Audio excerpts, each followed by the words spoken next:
Oh, Conforto gets a good pitch to swing at and does, and drives it deep right field. Back goes the right fielder, and it's out of here. A nice 3-run homer for Michael Conforto here in the first inning, and the Mets go out in front 4-0. Hey everyone, hope you all are doing well. Welcome to another New York Mets franchise mode, episode 25. Episode 24 was really close until the very end when Wilson Ramos hit the go-ahead home run to win that game 1-0 despite me having 7 hits. Luckily, I got a really good outing out of Rick Porcello, and the bullpen was just able to hang on and pitch that shutout because all I got was the 1 run. So there was very little room for error, couldn't make any mistakes. So definitely would like it to be a much cleaner game. This way I don't have to worry about having to pitch really well because my offense didn't do well. So let's see what happens in this one. We got Michael Wacha going up against Jose Urena. Weather was not good again, so we're going to have Michael Wacha on the mound.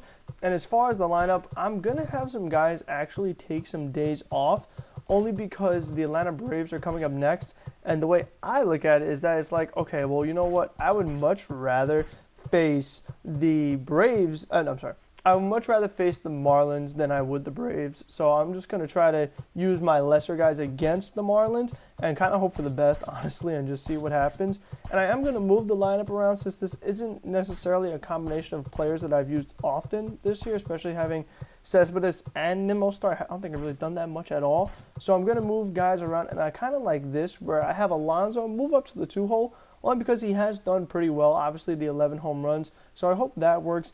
And then having Cano and Cespedes go back-to-back in the middle of the order. Again, not ideal with the way their performance has been for me this season. Look at Cespedes' 158 average. But I do want to try to keep this as realistic as possible. And I think because of their egos, this is where they're going to bat 3 and 4. And then the rest is kind of pretty generic. I mean, Conforto, JD, Rosario, and then Tomas Neal 8th because he just can't hit at all. And I don't hope that out anymore.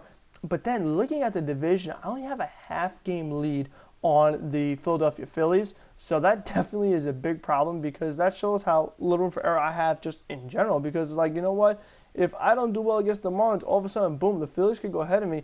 And look at the wild card. I don't know why it says I'm 3 games back for the wild card. So I don't know if that means that if I was not in the lead in the division, I would not be in the lead in the wild card either. So I definitely have to be careful with that. And when we do face the Phillies again, we definitely have to be ready for them. So we have Michael Wacha on the mound. Obviously, we know he has not been the best pitcher. We know the 5-inning Wacha. But, I mean, he hasn't been too terrible, so I'm hoping that trend continues. Maybe I could try to get him a little deeper into the game. I'll try my best. It's just a matter of not having so many long at-bats because that's what happens. It's always like the pitch count gets up there and then he's done. You know, there's not much more to it. As first pitch, swinging, Conforto's got it. 1 pitch, 1 out. So I'm going to need at-bats like that where it's 1 pitch, 1 out, and I could just move on.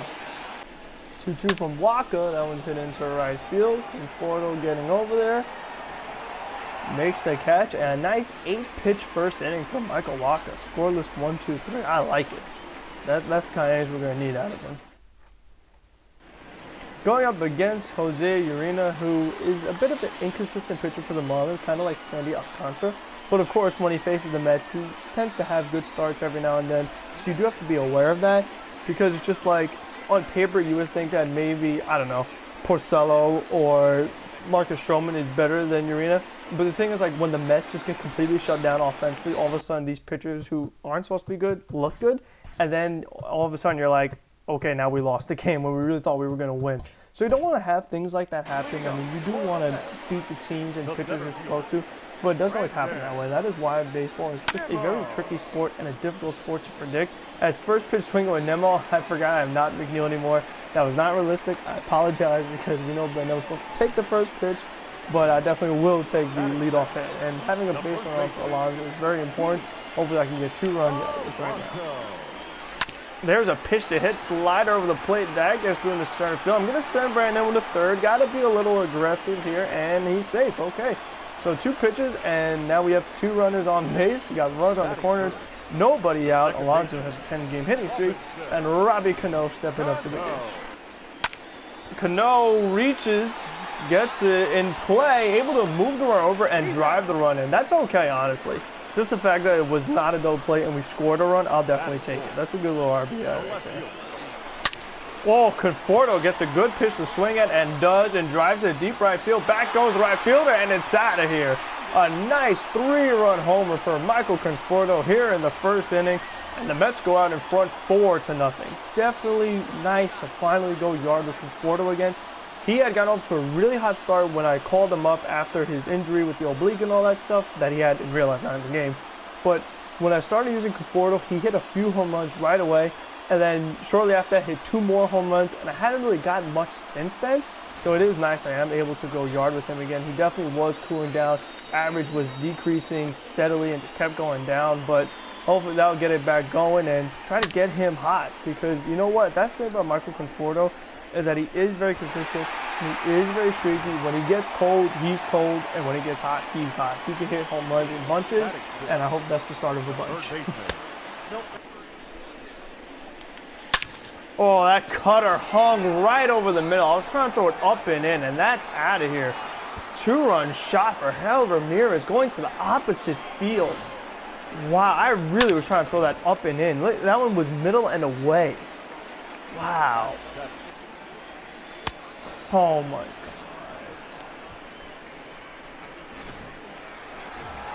Good timing. Are you freaking... Oh, Robbie Cano gets a slider right over the plate, and it is caught. Good squared up. Come on. Wow.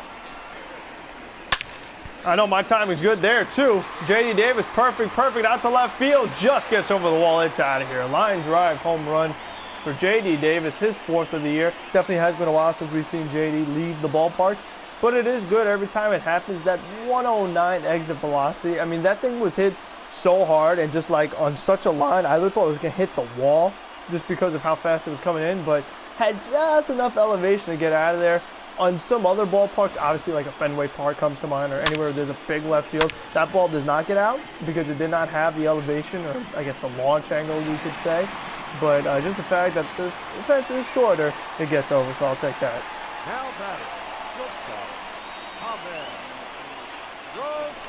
And Rosario gets a slider over the middle. That's another perfect. Just single into center field.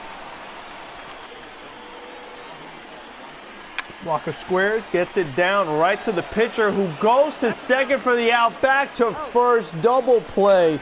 You've got to be freaking kidding me, honestly. I mean, I could have just swung the bat. That is so annoying. I mean, here's a guy who's supposed to have this 98, 99 bunting, and I'm bunting into double plays to end the inning where I really have something going. They just had a mound visit from the pitching coach. Come on. I mean, that's one of the things that is going to be pretty interesting from the Mets, honestly, is that when the DH kind of becomes inevitable and is universal, I wonder how that is going to change just the entire Mets record in general. Like, are they going to become a better team? Are they going to become a worse team? Because, number one, the Mets pitchers do hit well. They do not bunt well. But still, like, the way teams navigate around their lineup, the way they navigate around the opponent's lineup, whether it's the Braves or the Nationals or the Phillies or the Cubs, the Cardinals, the Brewers, I do want to see how that will impact the team. Will they have better seasons or worse seasons? Something we don't know yet, but it definitely will change the way things go. And, I mean, will Mets baseball be more enjoyable? I guess, although I do love seeing the pitcher go yard. Whether it's, you know, when it was Syndergaard or Wheeler or Matz or DeGrom, you know, that's always very exciting, especially because I feel like the Mets have an advantage over a lot of the other pitchers as far as hitting goes. But then when it comes to bunting, not so much.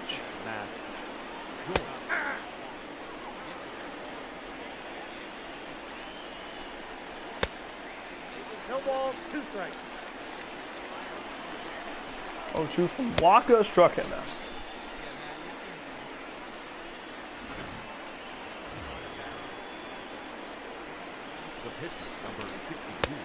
Off the plate, ball 1.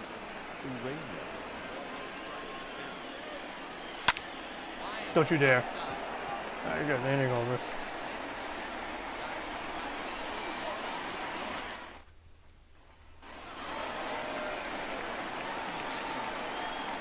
Leading up for the Mets, the center fielder, Brandon 1-0 Nimmo.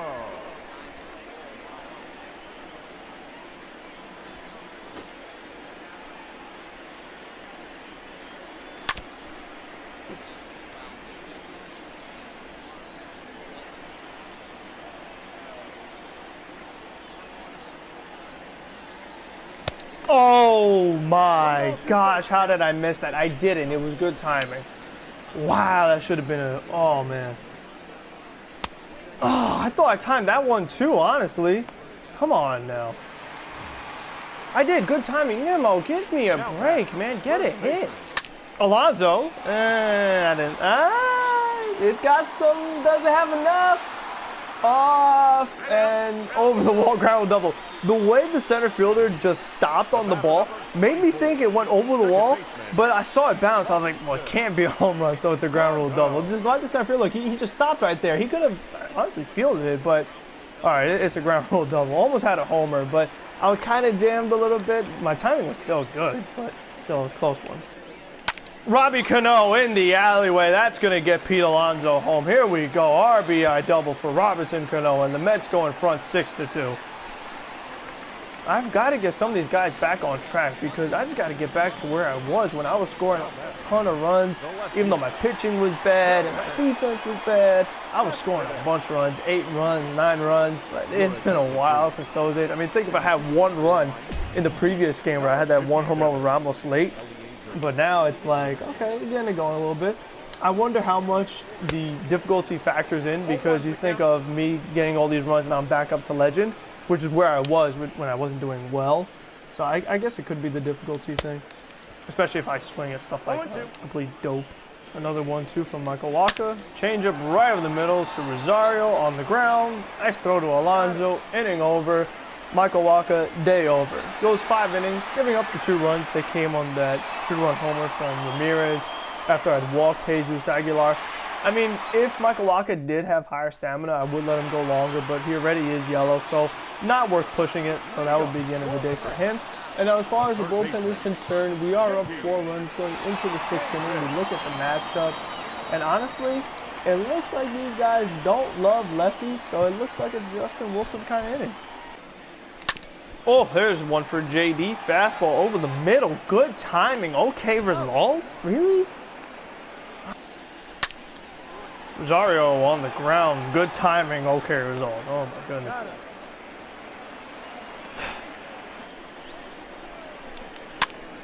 Oh, that one's hit shallow. Robbie Cano. Oh, what is he doing? What was that? Why did he put a glove up? I was in the circle. That one's, oh my God, how many times am I going to put it through the right side? Jesus. Oh, God, get him at home. Out. And Justin Wilson strikes him out to strand the bases loaded. Big punch out, but I mean, he put himself in that kind of predicament. And you know what? I don't even know if I can go to Justin Wilson tomorrow after him throwing over 20 pitches. I'm glad to throw up the 0, but it definitely was a stressful one. And they're going to this guy again? This is 3 days in a row. I don't want to face this guy anymore. I'm sick of looking at him. And Dom Smith drives one out to right center field back near the wall. Makes the catch at the wall, of course. The center fielder, number 9, Brandon.